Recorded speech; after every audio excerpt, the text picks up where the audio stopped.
तो ये देखिए ये सब हाथ की कारीगरी है। कोई भी इसको लकड़ी समझता, लोहा समझता, लेकिन पत्थर है।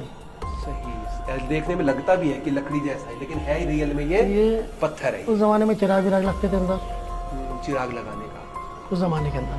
सही। अब ये यहाँ से क्रॉस में देखिए, आप पिलर में देखिए, छत में देखिए, डिजाइन बन जाती है।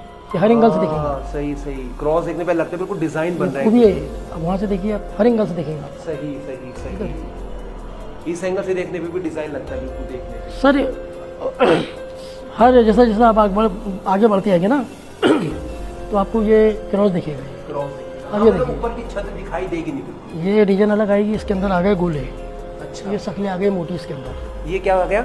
ये डिजाइन अलग है ना, ये अलग हो गया, 1 to 1 2 है। ये देखिए, ये अलग है, ये अलग है। जो कारीगरी की है वो पिछले से अलग की गई है। अब ये देखिए, वो ये आ जाएंगी पहली वाली, सही, 1 to 1 2 है। 1 to 1 2। अब ये देखिए, इधर वो आ जाएगी, दूसरी वाली आ जाएगी, यानी कि ये